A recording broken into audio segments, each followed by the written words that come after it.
keluarga. Kenapa terus memberikan klarifikasi, meluruskan berita, karena sudah terlalu jauh ya beritanya, terlalu simpang siur dan menyebabkan banyak terganggu dalam kehidupan sehari-hari.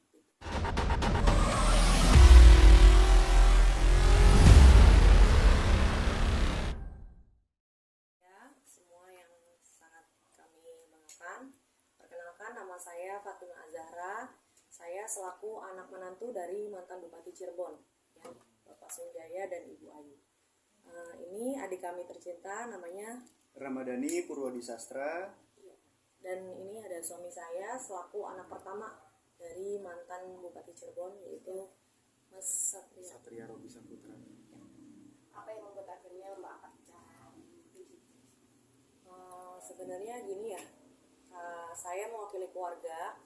Kenapa terus memberikan klarifikasi, meluruskan berita, karena sudah terlalu jauh ya beritanya, terlalu simpang siur dan menyebabkan banyak terganggu dalam kehidupan sehari-hari. Apa yang membuat terganggu? Dari mulai teror sosial media, terus kadang kalau di jalan, kalau lagi ke mall atau lagi keluar rumah gitu, kadang ditanyain gitu, ini anak mantan Bupati Cirebon ya gitu. Kalau di tahun 2016 sendiri itu gimana, Mas Ramadan ini terlibat nggak sih sebenarnya itu? Mungkin Bisa bisa dijawab langsung. diceritain. Jadi saya perjelas sedikit. Saya itu kelahiran 2004 bulan Oktober tanggal 15. Dan kejadian itu 2016. Berarti pada saat itu saya tuh umurnya masih sekitar 11 tahun. Saya masih di bangku 5 SD. Jadi kalau saya dibilang terlibat kasus ini sangat-sangat tidak mungkin gitu. Karena pada saat itu saya masih duduk di bangku 5 SD, seperti itu. Nah, ini kenapa akhirnya dikait-kaitkan ini? Sebelumnya sempat mengira-ngira nggak sih apa penyebabnya itu? Kalau kami itu pertamanya bukan nggak mau tahu berita ini ya, tapi memang karena film ini baru naik, memang baru ramai juga di kota Cirebon dan di Kabupaten Cirebon. Dan kebetulan adik kami ini namanya Ramadhani Purwadisastra, tapi netizen pengennya dipanggilnya Dani, padahal aslinya namanya Rama panggilannya gitu. Dan kebetulan suami saya juga nanti mungkin menyampaikan setelah penuduhan kepada Rama ini tidak terbukti, netizen mencari-cari lagi nih bulan-bulanannya, yaitu suami saya mungkin bisa memberikan keterangannya. Terima kasih kepada rekan-rekan media. Sebelumnya nama saya adalah Satria Robi Saputra. Saya adalah kakak sulung, kakak pertama daripada Ramadhani Purwadisastra. Jadi kenapa mungkin hal-hal ini bisa dikait-kaitkan? Yang pertama tadi mungkin ada kemiripan nama. Yang jelas Rama ini karena tadi disebutnya Ramadhani ya, walaupun secara panggilan memang namanya sebetulnya Rama bukan Dani. Itu kan merupakan salah satu daripada 3 DPO yang disebut-sebut atau yang sudah dirilis oleh kepolisian Polda Jawa Barat, salah satunya bernama Dani.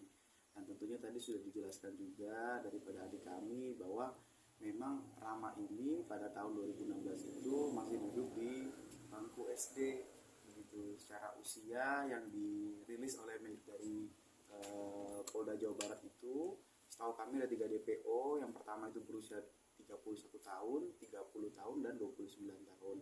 Yang tentunya insya Allah adik kami tidak ada kaitan dan sangkut pautnya sama sekali terkait kasus yang menimpa almarhum Vina dan almarhum Eki, seperti itu.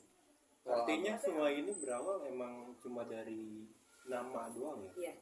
Iya, betul. Dan itu bukan nama panggilannya Dani gitu. Jadi panggilannya adalah Rama, Iya. bukan Dani.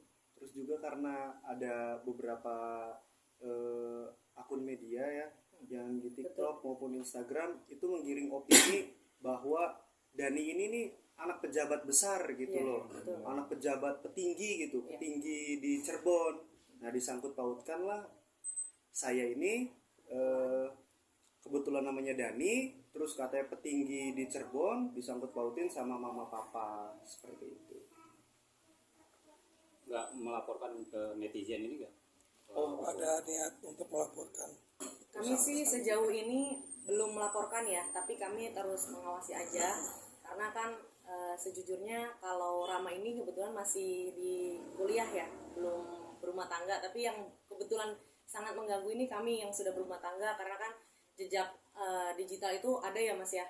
Jadi kadang kalau kata-kata kasar atau tuduhan-tuduhan yang apa ya kira-kira menyakitkan itu kayaknya kami juga mulai mengawasi gitu, karena kasar sekali kata-katanya, sudah berani untuk mengata-ngatai secara pribadi, keluarga maupun juga anak-anak kami.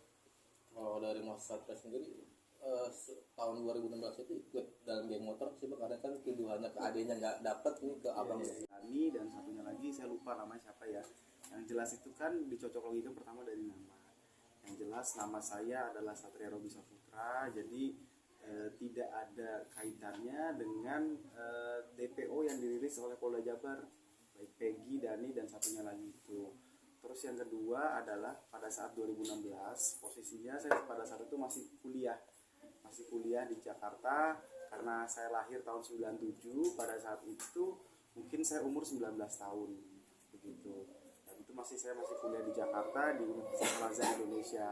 Nah itu netizen juga bertanya-tanya kenapa kok pada 2016 itu bahkan ada yang mengkait-kaitkan pernah cuti kuliah gitu.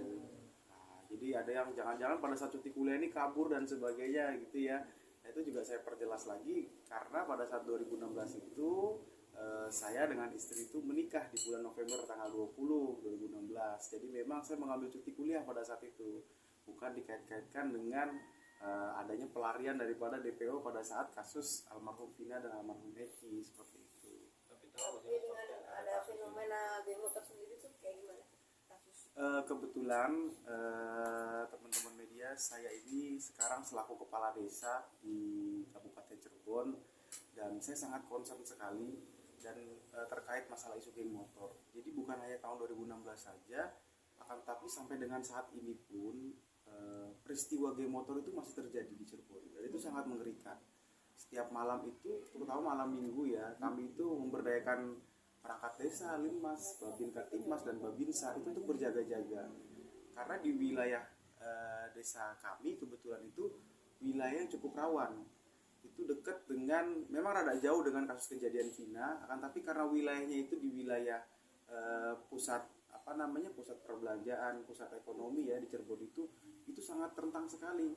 Setiap malam itu banyak kejadian geng motor, dan rata-rata memang pelakunya adalah anak-anak di bawah umur yang masih SMP, masih SMA, seperti itu. Jadi sama sekali nggak mengenal dengan komunitas itu? Tidak, kalau mengenal, kami sama sekali tidak mengenal komunitas geng motor pada saat itu. Kalau Bapak sendiri pernah cerita nggak terkait dengan kasus ini? Orang tua tidak pernah ya. Justru kami pada saat 2016 itu mengetahui kasus Vina itu karena sempat ramai di media yang katanya arwahnya bisa merasuki tubuh seseorang dan menceritakan secara kronologi kematiannya seperti itu.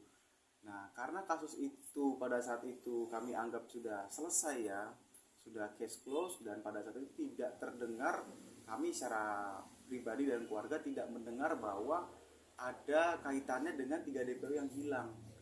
Jadi pada saat kasus itu sudah divonis dan kami dengar itu seumur hidup ya pelakunya. Jadi menurut kami sudah selesai, sudah setimpal dengan apa yang dia lakukan terhadap almarhum Vina dan Eki seperti itu. Artinya pas kasus dulu emang nggak ada kebawa ya dari keluarga, cuma karena filmnya ini naik banyak netizen yang Betul. Dan pada saat itu kami rasa ya, kalau sosial media kan belum seramai sekarang ya Mas ya, tahun 2016 itu. Apalagi kita juga gak terlalu dengar sih, maksudnya ya sebatas sepintas hanya kasus pembunuhan saja, tapi tidak sampai seperti saat ini ya, semua yang namanya sama, semua yang ciri-cirinya sama. Sampai mungkin nanti teman-teman media bisa lihat telinga suami saya, katanya itu bekas tindik atau apapun, tidak ada. Jadi netizen ini berusaha bagaimana caranya pelaku ini adalah berasal dari keluarga kami. Entah itu tindiknya ada bekas tindik atau namanya sama atau katanya juga ganti KTP. Mungkin bisa dicek juga di Dukcapil kalau Rama ini tidak pernah mengganti identitas, suami saya pun dan adik kami yang ketiga Reza Prima juga tidak ada. Jadi benar-benar kita ini kebingungan juga sebetulnya menanggapinya. Cuman ya dibawa santai aja karena saya yakin lambat laun akan cepat terbukti sih. dengan Wah. penangkapan ini? Kalau adik yang ketiga itu usianya berapa? Reza Prima mungkin bisa dijawab oleh kakaknya sendiri. Reza Prima itu yang kami perlu perjelas lagi, namanya sebetulnya bukan Prima nama panggilannya ya. Bukan Prima. Namanya Reza Prima Hanjaya, tapi dipanggilnya adalah Reza atau Resya seperti itu ya. Itu dia itu adik saya yang kedua. Jadi kami ini 4 bersaudara, kami yang sulung, kedua itu perempuan, nah yang ketiga ini laki-laki namanya Reza Prima Hanjaya. Itu kelahiran tahun 2000. Jadi kira-kira usianya tahun ini menginjak 24 tahun seperti itu. Bang Mas, apa ini kan isunya terus rame ya, terus mengenai anak bupati ini, ada langkah hukum nggak dari pihak keluarga nih, supaya kan kalau tidak ada langkah yang tegas kan terus-terusan nih diserang keluarga dari mantan bupati yang sebelumnya sempat diucapkan sama Hotman Paris ya Mas. Iya. Ada langkah hukum nggak? Sebetulnya kami secara keluarga belum mengarah kepada langkah hukum. Kalau keluarga ini dalam arti dari orang tua, dari ibu ya. Karena tapi saya selaku pribadi tentunya mempertimbangkan, karena saya mempunyai seorang anak ya, dan kalau kita menelusuri ke belakang, almarhum Vina ini adalah salah satu korban bullying yang memang korban bullying dan dia melawan, akhirnya sampai menimbulkan korban jiwa. Dan tentunya kami tidak ingin kejadian ini terjadi kepada anak kami dan tentunya anak-anak yang lain, karena kami khawatir di saat isu ini makin liar dan berkembang, maka anak-anak ya terutama yang mungkin sudah bisa main TikTok atau melihat YouTube, itu suatu saat nanti kan jadi korban bullying juga. Jadi kita ingin men-stop mata rantai korban-korban bullying ini, karena dampak sosialnya sangat luar biasa dan sudah terjadi pada kasus almarhum Vina itu di saat dia melawan, dan akhirnya terjadilah korban jiwa bahkan sampai kehilangan nyawa seperti itu. Bang, ini kan Bapak mantan bupati, ada unsur politiknya sih untuk menyerang keluarga Bapak ini, karena kan ini kasus lama. Ya tentunya spekulasi seperti itu tentunya ada ya, kan, tapi kita sama-sama melihat dan menimbang bahwa apabila memang kasus ini nanti segera ditemukan DPO-nya, kami berharap insya Allah bisa cepat mereda, dan kebenaran itu kan pasti akan mencari jalannya sendiri. Semoga DPO itu cepat ditemukan dan cepat terkuak juga fakta-faktanya, dan kami dengan keluarga berharap agar dapat menangkis berita-berita hoax yang selama ini berkembang seperti itu. Bang, sebelumnya abang udah pernah dipanggil Polda juga belum untuk klarifikasi ini? Polda atau kepolisian gitu? Sama dulu. Kalau untuk saya nggak ada sama sekali. Nggak ada. Kalau abang? Belum Berarti ada. bertiga belum ada. Iya, belum ada. Dari keluarga belum ada ya berarti ya? Tidak ada. Bakal datang ke Polda untuk memberikan keterangan ini bahwa Rama ini nggak terlibat. Nggak ada kaitannya. Karena memang kami tidak diundang ya, kami dalam posisi yang siap-siap saja. Apabila mungkin yang disangkakan netizen itu kalau nggak salah kenapa takut begitu kan. Tadi semalam juga saya udah ngeliat salah satu klarifikasi yang digadang-gadang sebagai Peggy, yang katanya ternyata orang Cianjur ya. Jadi kami akan membuka pintu seluas-luasnya untuk klarifikasi, dan bahkan apabila memang diperlukan dari pihak kepolisian, ya kami siap, karena memang pada tahun itu kami tidak ada di sana dan tidak ada sangkut pautnya sama sekali dengan kasus ini seperti itu. Kata-kata netizen yang bikin sakit hati keluarga itu seperti apa sih? Mungkin bisa dijawab. Mungkin dari Rama dulu yang disudutkan banget. Sebenarnya kalau untuk saya sendiri nggak apa-apa lah nyerang saya, tapi jangan keluarga saya. Saya tuh sedikit lemah kalau keluarga saya yang diserang. Kalau saya sih kuat-kuat aja gitu, tapi saya kan udah punya keponakan ya sekarang ya. Saya takut gitu kalau keponakan saya merasakan apa yang saya rasakan gitu. Begitu juga untuk orang-orang yang lain gitu. Jadi udahlah, stop di saya aja gitu loh. Jangan sampai ada rama-rama selanjutnya gitu. Psikis keganggu nggak, Bang? Kalau psikis ya insya Allah aman-aman aja sih sekarang. Tapi ya kalau udah bilang keganggu ya pasti keganggu sih. Dosen gimana Bang? Nanya ini sih. Oh pasti bukan hanya di kuliahan tapi di lingkungan publik pun pasti banyak yang nanya gitu. Termasuk dosen juga Bang? Oh ya pasti Dosen juga menanyakan itu ya? ya ada Gimana, beberapa Bang? dosen yang nanyain Oh, gitu. ini benar atau tidaknya